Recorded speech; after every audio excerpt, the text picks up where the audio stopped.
आज लीलाधर इनके मन में भावना आई कि एक धार्मिक कार्यक्रम किया जाए और हमारे सनातन धर्म में और जितने भी हमारे शास्त्र हैं उन सब में ये कहा गया है कि स्वयं तो पूजा पाठ व्रत उपवास तीर्थ यात्रा हम करते ही हैं, व्यक्तिगत रूप से करते ही हैं, लेकिन उससे भी ज़्यादा महत्व उन लोगों का है जो सामूहिक रूप में सब लोगों को बुलाते हैं। तो कोई एक ना एक तो इस भार को उठाता है और ये कहा गया है कि अगर मन में धार्मिक भावना, आध्यात्मिक भावना, धर्म के प्रति कुछ करने की भावना आती है, उससे भी भगवान बहुत प्रसन्न होते हैं। और जैसा कि हमारे सनातन धर्म में श्री रामचरितमानस, जो कि गोस्वामी तुलसीदास जी ने इसको लिखा था, इससे पहले जो मूल हमारी रामायण है जिसमें भगवान राम, माता सीता, लक्ष्मण जी आदि का चरित्र है, चारों भाइयों का चरित्र है, तो मूल रूप में जो सबसे प्रथम रामायण है वो कौन की है लिखी हुई? महर्षि वाल्मीकि की। वो संस्कृत भाषा में लिखी हुई है। तो अब तो संस्कृत भाषा का हिंदी में अनुवाद हो जाता है, पहले लोग संस्कृत में भी पढ़ा करते थे। तो सबके लिए उसमें जो वर्णित ज्ञान है, जो भगवान राम के चरित्र हैं, जो भगवान राम ने समाज को शिक्षा दी है, और शिक्षा उनकी क्या विशेषता रही भगवान राम की, कि जितने भी हमारे जीवन में संबंध हैं, सांसारिक संबंध है, माता पिता से संबंध है, भाई बहन का संबंध है, पति पत्नी का संबंध है, भाइयों भाइयों का संबंध है, इसी प्रकार से संसार में एक और महत्वपूर्ण संबंध है, वो है गुरु और शिष्य का, ये संबंध है। तो गुरु और शिष्य के संबंध को क्या कहते हैं? आध्यात्मिक संबंध, क्योंकि वो तुम्हारी आत्मा को जगाते हैं। अभी हमारी आत्मा सोई हुई है, इसलिए हमारे विचार अच्छे नहीं आते, कई बार धार्मिक नहीं आते। तो गुरु का काम क्या है? कि तुम्हें धर्म का ज्ञान देना और तुम्हें जगाना, कि जिस धर्म में तुमने जन्म लिया है उसमें हमारे क्या कर्तव्य हैं। अब बहुत से लोग प्रश्न करते हैं कि भाई धर्म की आवश्यकता क्या है? तो धर्म बहुत बड़ा है, सनातन धर्म, जिसमें समाज के हर पहलू का वर्णन किया गया है। केवल यही नहीं है कि भजन कीर्तन और ये भाव, उसमें आश्रम व्यवस्था भी है, हमारे कर्तव्य भी हैं, और कैसे ये समाज सुचारू रूप से चले उसका भी उसमें नियम बताए गए। और सबसे महत्वपूर्ण, धर्म की आवश्यकता क्यों है? धर्म की क्यों आवश्यकता है? बहुत से प्रश्न करते हैं कि हम अपनी खेती बाड़ी कर रहे हैं, कोई नौकरी कर रहा है, कोई व्यापार कर रहा है, सबके बालक हैं, सब खा पी रहे हैं, सब रहे, लेकिन क्यों आवश्यकता पड़ी भगवान की भक्ति की, भजन की क्यों पड़ी? क्योंकि ये सब कर्म करके हमें मानसिक शांति प्राप्त नहीं, हमें आनंद नहीं आ रहा है। चाहे हम कितने धनवान बन जाएं, कितने सुखी हो जाएं, लेकिन कहीं ना कहीं जीवन में कोई ना कोई कठिनाई आती रहती है, कोई ना कोई विपत्ति आती रहती है। ये समाज है, इसलिए धर्म की आवश्यकता है। तो महर्षि वाल्मीकि जी ने संस्कृत में लिखी, उसके बाद आज से लगभग 550 वर्ष पूर्व, 550, गोस्वामी तुलसीदास जी ने इसको किस में लिखा? साधारण भाषा में।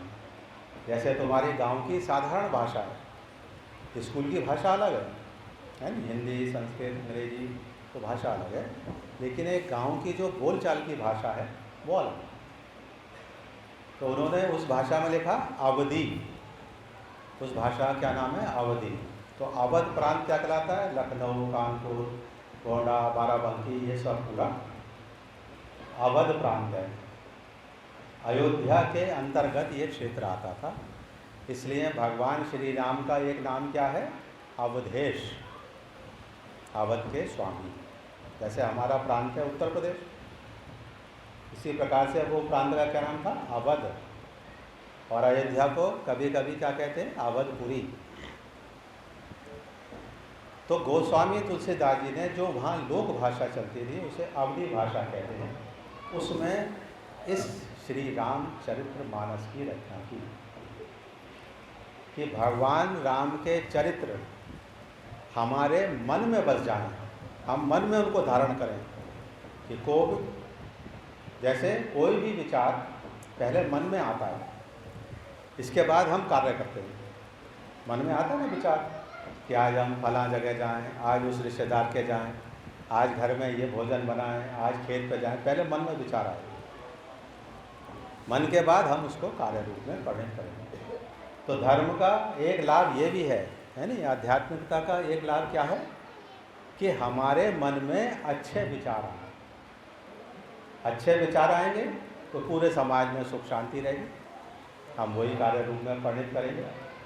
और जो धर्म में अच्छी अच्छी बातें हैं, जिसमें हमारे अंदर अच्छे गुण आएंगे, वो कौन बताएगा? हमारे ऋषि मुनि, महर्षि, गुरु, ये सब बताएंगे। इसलिए हमारे धर्म में गुरु का सबसे ज़्यादा महत्व है, क्योंकि वो अधिक से अधिक अध्ययन करते हैं शास्त्रों का, अधिक से अधिक तपस्या करते हैं।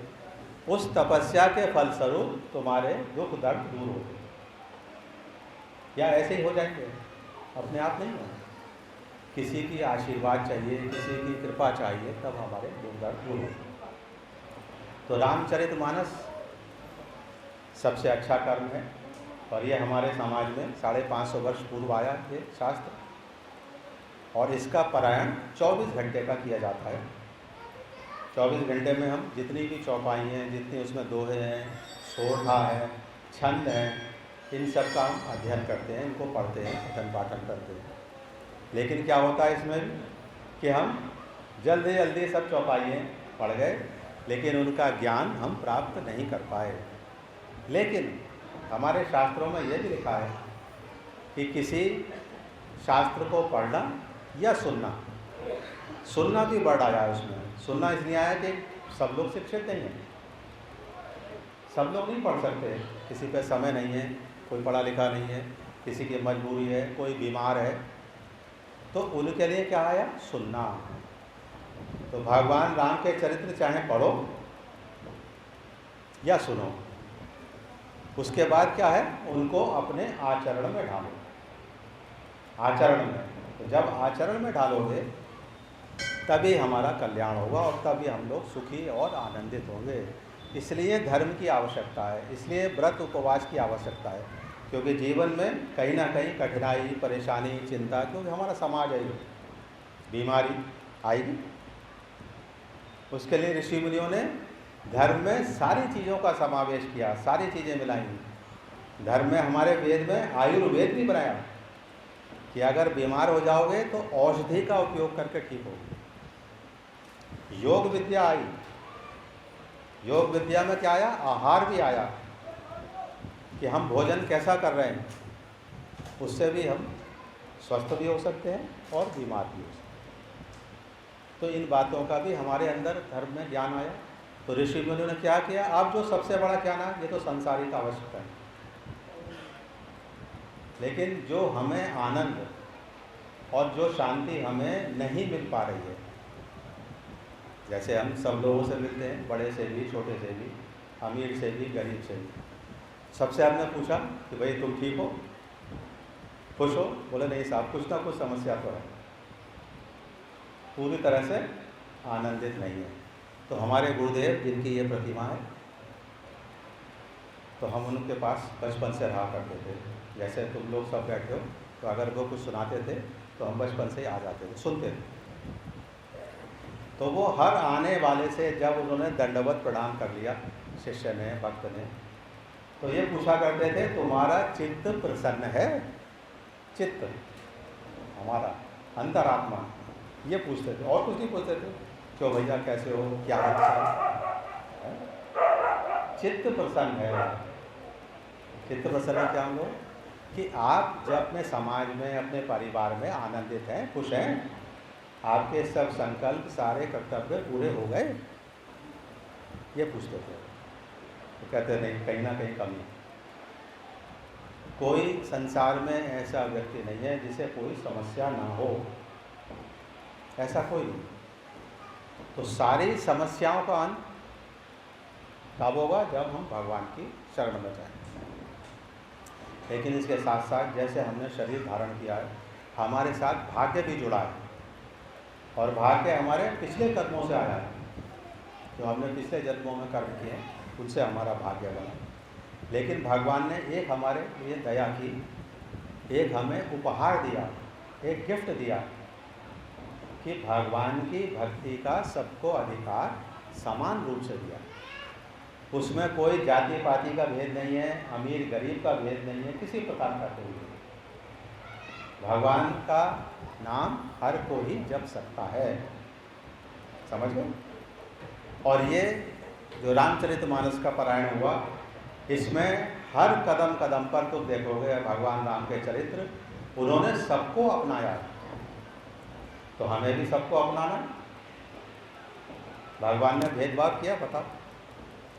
कोई एक आध उदाहरण छोड़ दो कि उनके मित्र राजा हुए हों, नहीं तो उनके मित्र सब कौन थे? केवट, निषाद, भू, शबरी गए, उनकी भक्त थी। बताओ, कहीं वर्णन आता? क्यों? क्योंकि भगवान प्रेम के भूखे हैं, भगवान भाव के भूखे हैं। वो तुम्हारी धन दौलत कोठी महल कुछ नहीं देख रहे, है ना? वो भाव देख रहे हैं। और भगवान ने भाव के लिए ये तक कहा है कि पत्रम पुष्पम फलम तोयम, कि जो तेरे पास भी उपलब्ध वस्तु है नहीं, चाहे फूल हो, पत्ते हो, और जल तो हो गई, जल तो सब जगह उपलब्ध। तो अगर कुछ भी नहीं है तो जल मेरे ऊपर चढ़ा दे, मुझे अर्पण कर दे, तो मैं प्रसन्न हो जाऊंगा। लेकिन उसमें क्या है? भाव। तो हम भगवान को भेंट भी चढ़ाते हैं।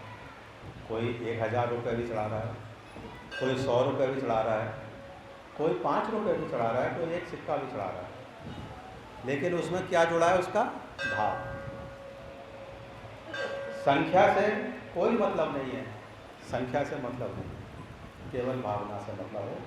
तो श्री रामचरितमानस में भगवान राम ने ये दिखा दिया कि अगर मानव बनोगे, मानव जन्म स्वीकार करोगे, मानव बनोगे, तो इस जीवन में सुख दुख आएंगे, कठिनाई आएगी, लेकिन उसमें भगवान की कृपा बहुत महत्वपूर्ण योगदान निभाएगी।